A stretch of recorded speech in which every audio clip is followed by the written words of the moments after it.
बिस्मिल्लाहिर्रहमानिर्रहीम। अस्सलाम वालेकुम dear students, mister Nadeem Ahmed is here. तो आज हमारा 10th क्लास का चैप्टर नंबर 1 का लेक्चर है और चैप्टर नंबर 1 है हमारा गैसेस एक्सचेंज। तो गैसेस एक्सचेंज में हम डिटेल से स्टडी करेंगे गैसेस एक्सचेंज इन ह्यूमन और गैसेस एक्सचेंज इन प्लांट के मतलब। तो सबसे पहले नंबर पर हमारे पास जो टॉपिक आता है गैसेस एक्सचेंज में है वो है सेलुलर रेस्पिरेशन का मतलब। अब सेलुलर रेस्पिरेशन क्या है? Is the process in which CH bond in food are broken by oxidation reduction reaction and the energy is transfer into ATP। Cellular respiration का अमल, अब नाम से ही पता है सेलुलर रेस्पिरेशन यानी सेल की रेस्पिरेशन का प्रोसेस।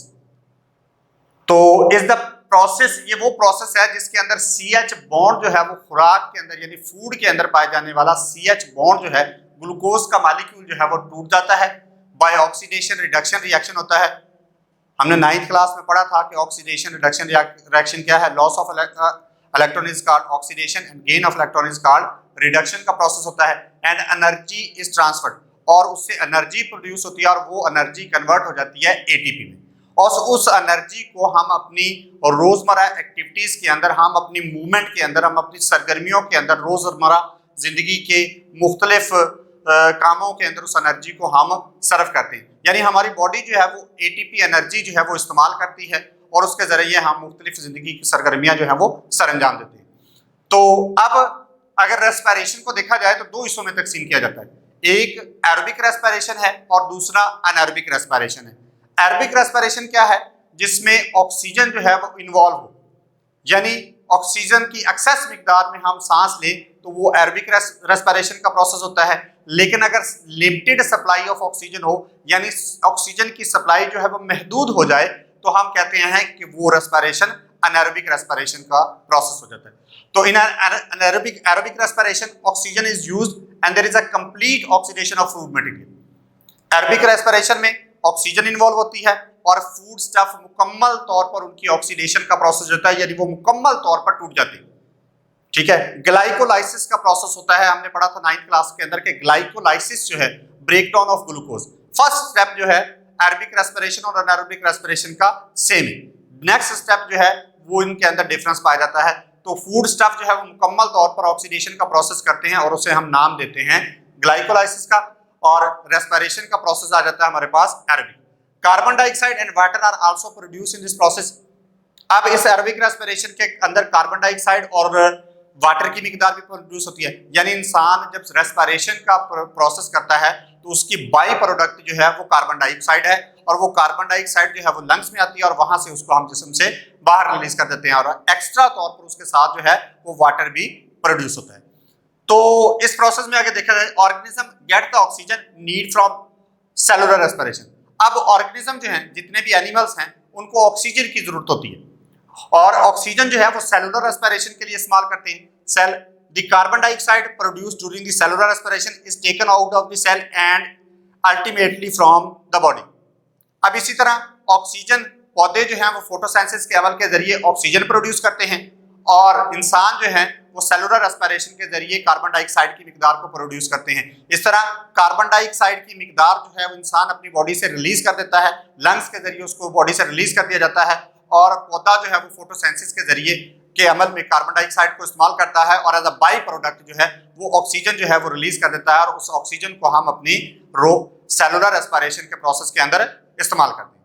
तो नेक्स्ट देखिए बेटा, हमारे पास नेक्स्ट टॉपिक आ जाता है हमारे पास गैसेस एक्सचेंज इन प्लांट। अब गैसेस एक्सचेंज का प्रोसेस क्या है, यानी गैसेस एक्सचेंज जो है वो कैसे होती है? तो गैसेस एक्सचेंज में देखा जाए, taking in oxygen and giving out of carbon dioxide, oxygen को अंदर लेकर जाना और कार्बन डाइऑक्साइड को बॉडी से बाहर निकालना। सिंपल बात कि सिर्फ ऑक्सीजन को अंदर लेकर जाना और कार्बन डाइऑक्साइड को बॉडी से बाहर निकालना गैसेस एक्सचेंज कहलाता है। इसके बाद दूसरे नंबर पर आता है ब्रीथिंग, यानी सांस लेना। अब सांस लेने के अमल में क्या है? हम हवा को अंदर लेके जाते हैं। तो हवा को अंदर लेके जाना कार्बन डाइऑक्साइड की मिकदार के लिए, और ऑक्सीजन को हवा को अंदर लेकर जाना ऑक्सीजन की मिकदार हासिल करने के लिए और हवा को बाहर निकालना, कार्बन डाइऑक्साइड को बाहर को निकालने के लिए ब्रीथिंग कहलाता है। The term breathing is used for the process through which animal take in air their bodies to get oxygen from it and give out the air from getting rid of carbon dioxide। यानी हवा को जिस्म के अंदर लेकर जाना किस मकसद के लिए कि हवा से ऑक्सीजन की मिकदार हासिल की जा सके, और हवा को जिस्म से बाहर निकालना, लंग्स से बाहर निकालना किस मकसद के लिए, ताकि ऑक्सीजन की कार्बन डाइऑक्साइड की मिकदार को बॉडी से रिलीज किया जाए। तो इस को प्रोसेस को नाम देते हैं हम ब्रीथिंग का। अब ब्रीथिंग और रेस्पिरेशन का अमल जो है नर्स में ये आपस में मिलता जुलता नहीं है। ब्रीथिंग और चीज है, रेस्पिरेशन का प्रोसेस और चीज है। तो इसके बाद हम देखें आगे हमारे पास respiration involve the mechanical and biochemical process है। अब क्या कैसे डिफरेंट है ये? रेस्पिरेशन जो है वो मैकेनिकल और बायोकेमिकल रिएक्शन है, यानी उसमें ऑक्सीडेशन होती है फूड स्टफ की, ग्लूकोज के मॉलिक्यूल जो है वो टूटता है। Whereas breathing is the only mechanical और अ फिजिकल प्रोसेस, जबकि ब्रीथिंग जो है वो सिर्फ मैकेनिकल और फिजिकल प्रोसेस है, यानी हम लंग्स के जरिए उसको, फिजिकल प्रोसेस है कि लंग्स के जरिए हम उसको बाहर निकाल देते हैं। इसलिए हम ये कहते हैं कि ब्रीथिंग और सेलुलर रेस्पिरेशन जो है वो एक जैसा अमल नहीं है, बल्कि वो एक दूसरे से टोटली मुख्तलिफ है। इसके बाद आता है इस चैप्टर के अंदर बेटा हम पढ़ेंगे mechanism of gases exchange, plant के मतलब भी और ह्यूमन के मतलब भी। तो आज हम सबसे पहला टॉपिक जो है इसमें अब पढ़ते हैं। हमारे पास देखिए नेक्स्ट हमारे पास आ जाता है गैसेस एक्सचेंज इन प्लांट। तो पौधे जो है वो गैसेस एक्सचेंज कैसे करते हैं? तो देखा जाए तो बेटा इंसान के अंदर बाकायदा तौर पर रेस्पिरेशन का एक प्रोसेस मौजूद होता है, यानी इंसान बाकायदा तौर पर एक रेस्पिरेशन का अमल करता है, लेकिन पौधों में रेस्पिरेशन का एक बाकायदा सिस्टम नहीं होता, बल्कि पौधे का हर पार्ट जो है वो रेस्पिरेशन का प्रोसेस खुद करता है। तो इसमें देखें plant have no organ and system for the exchange of gases within the environment, यानी पौधे के अंदर कोई बाकायदा ऑर्गन या ऑर्गन सिस्टम नहीं पाया जाता रेस्पिरेशन के लिए जैसे इंसान के अंदर पाया जाता है, बल्कि पौधे का हर हिस्सा, हर पार्ट जो है वो रेस्पिरेशन का प्रोसेस जो है वो खुद करता है। Every cell of the plant body exchange gases with the environment by its own. तो हर पौधे का पार्ट जो है वो गैसेस एक्सचेंज का प्रोसेस को खुद करता है। अगर देखा जाए लीव्स और यंग स्टेम है, यानी जो शाखें अभी फूट रही हैं, तो उनको देखा जाए have stomata in their epidermis, तो उनके एपिडर्मिस में स्टोमेटा पाए जाते हैं। स्टोमेटा कहां पर होते हैं? पत्ते की निचली जाना स्टोमेटा पाए जाते हैं, छोटे छोटे सुराख जिनको हम अपनी नेक्ड आई से नहीं देख सकते, बल्कि उनको देखने के लिए माइक्रोस्कोप का इस्तेमाल किया जाता है। तो उन छोटे छोटे सुराखों के जरिए गैसेस एक्सचेंज का प्रोसेस होता है। तो स्टोमेटा जो है वो एपिडर्मिस में पाए जाते हैं। The gases exchange occur through the stomata. अब पौधा गैसेस एक्सचेंज का अमल जो है वो उसके जरिए करता है, यानी इन्वायरमेंट से ऑक्सीजन, कार्बन डाइऑक्साइड की मिकदार को स्टोमेटा के जरिए लेता है और अपनी बॉडी से ऑक्सीजन की मिकदार को रिलीज करता है, स्टोमेटा के जरिए करता है। The inner cell of the leaves यानी मेसोफिल सेल। अब मेसोफिल सेल क्या है? यानी पौधे के अंदर पाए जाने वाले अंदर सेल मेसोफिल सेल बेटा वो सेल हैं जहां पर पौधा फोटोसिंथेसिस का प्रोसेस करता है। ये आपको ऑब्जेक्टिव भी आ सकती है कि फोटोसिंथेसिस का प्रोसेस कहां पे होता है, तो मेसोफिल सेल के अंदर फोटोसिंथेसिस का प्रोसेस होता है। And stem also have air spaces. अब मेसोफिल सेल के अंदर और इसके अलावा यानी सेल लीफ सेल के अंदर और उसके अलावा स्टेम के अंदर जो है वो एयर स्पेसेस पाई जाती हैं। अमंग देम इनके अंदर एक एयर स्पेसेस पाई जाती हैं जिनके जरिए जो क्या करता है which help in the exchange of gases, और ये एयर स्पेसेस भी गैसेस एक्सचेंज में मदद देती है। डायग्राम देखिए हमारे पास, यहाँ पर हमारे पास है लोअर एपिडर्मिस, गार्ड सेल, ठीक है। इसके बाद हम नेक्स्ट देखिए मेसोफिल सेल है, ठीक है। तो मेसोफिल सेल में देखा जाए तो हमारे पास वजूद है अपर एपिडर्मिस है, क्यूटिकल है और मेसोफिल सेल। अब मेसोफिल सेल जैसे मैंने आपको बताया कि मेसोफिल सेल क्या करते हैं, यहाँ पर फोटोसिंथेसिस का अमल जो है वो होता है। तो इसके बाद देखें यहाँ पर एयर लीव्स भी हैं, हमारे पास स्टोमेटा भी हैं।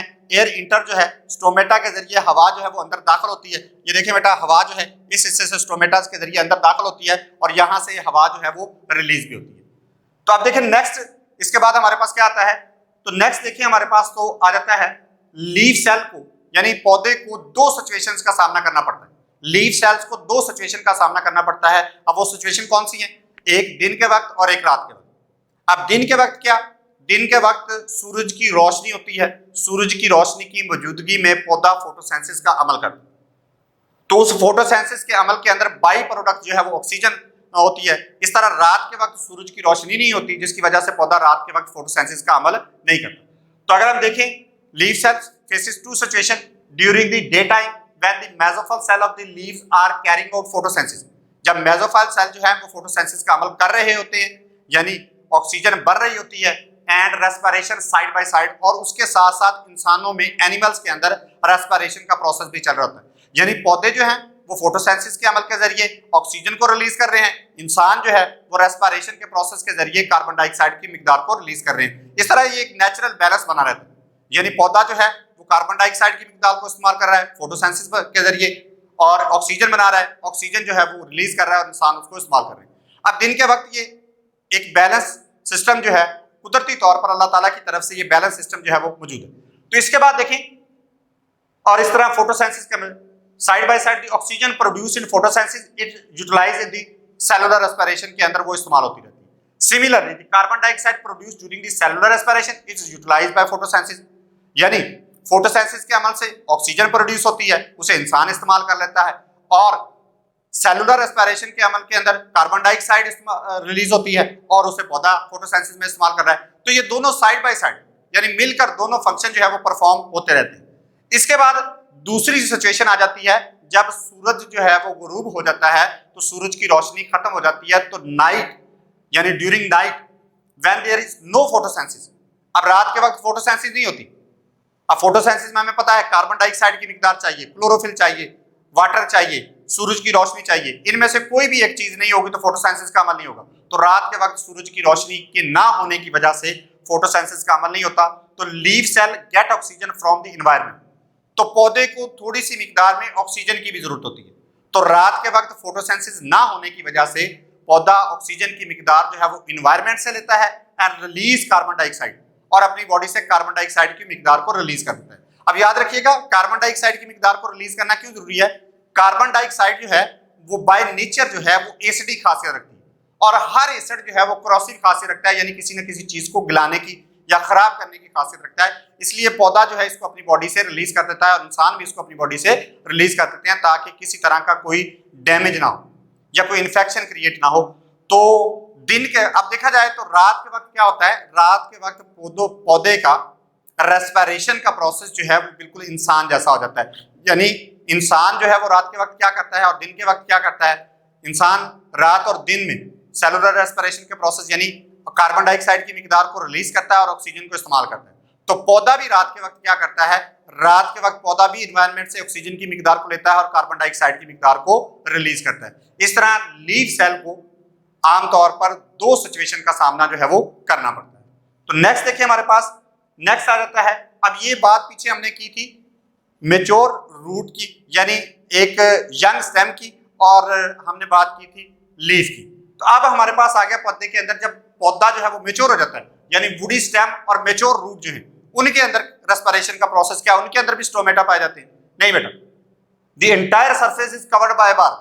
जब पौधा बड़ा हो जाता है, मेच्योर हो जाता है, तो उसकी पूरी उसके पूरे पौधे के गिर्द जो है एक मोटा छिलका आ जाता है, जैसे मोटी छाल या बार्क जिसे कहा जाता है, वो आ जाता है, which is impervious to gases exchange और वाटर।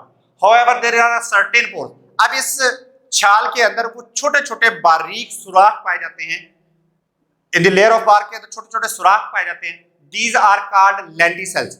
इनको हम लेंटिसेल्स का नाम देते हैं। यानी अगर यंग स्टेम है और लीफ है तो पौधे की रेस्पिरेशन का प्रोसेस स्टोमेटा के जरिए होता है, लेकिन अगर वुडी स्टेम है और मेच्योर रूट है तो उसके अंदर रेस्पिरेशन का प्रोसेस जो है वो लेंटिसेल्स के जरिए होता है। और ये lenticel allow air to pass through them. ये लेंटिसेल के सुराख जो है अपने अंदर से हवा को गुजरने देते हैं। Gases diffuse in and out of the general surface of the young root. अब गैसेस का दाखिल होना और बाहर निकला इन्हीं यंग रूट्स और इन्हीं लेंटिसेल्स की वजह से होता है। These gases are found in the soil surrounding the root. अब इसके बाद जड़ें आ जाती हैं, तो जड़ों के अंदर गैसेस एक्सचेंज, मिट्टी में पाई जाने वाली गैसेस जो हैं, जो इन रूट्स के गिर्द जो हैं वो गैसेस पाई जाती हैं, तो पत्ता वहां से गैस यानी जड़ें जो हैं वो वहां से गैस उन गैसेस को हासिल करती हैं और रेस्पिरेशन का प्रोसेस करती हैं। इसी तरह देखा जाए तो एक्यूटिक प्लांट आ जाते हैं। ये तो हो गए थे टेरेस्ट्रियल इकोसिस्टम में पाए जाने वाले पौधे जो हमारे जमीन के ऊपर पाए जाते हैं, यानी जमीनी सतह पर पाए जाते हैं। इसके बाद नेक्स्ट देखिए हमारे पास आता है एक्यूटिक प्लांट। एक्यूटिक प्लांट कौन से हैं? जो दरियाओं के अंदर यानी पानी के अंदर जो पाए जाते हैं। एक्यूटिक से मुराद वाटर, जो पानी के अंदर पाए जाते हैं। वो गैसेस एक्सचेंज कैसे करते हैं? Get the oxygen dissolve in water. अब ये ऑक्सीजन की मिकदार जो है वो वाटर के अंदर से हासिल करते हैं, release carbon dioxide in the water. अब पौधे देखें तो पानी के अंदर एनिमल्स भी पाए जाते हैं और प्लांट भी पाए जाते हैं, तो ज़ाहिर है पौधे जो हैं वो फोटोसिंथेसिस का भी प्रोसेस करते हैं, तो वहां पर पाए जाने वाले पौधे जब फोटोसिंथेसिस का प्रोसेस करते हैं तो वो गैस ऑक्सीजन को रिलीज करते हैं। और इसी तरह एनिमल्स जो पाए जाते हैं, यानी जो जानदार पाए जाते हैं उसके अंदर मछलियां वगैरह, तो वो भी रेस्पिरेशन का प्रोसेस करती हैं और वो कार्बन डाइऑक्साइड को रिलीज करती हैं। इस तरह उस डिजॉल्व ऑक्सीजन और कार्बन डाइऑक्साइड से रेस्पिरेशन का प्रोसेस जो है वो पौधे, एक्यूटिक प्लांट और एक्यूटिक एनिमल जो है उस डिजॉल्व ऑक्सीजन और कार्बन डाइऑक्साइड से रेस्पिरेशन का प्रोसेस करते हैं। तो ये था बेटा आज का हमारा टॉपिक। तो नेक्स्ट इंशाल्लाह नेक्स्ट टॉपिक के साथ मुलाकात होगी, तो तब तक के लिए अल्लाह हाफिज।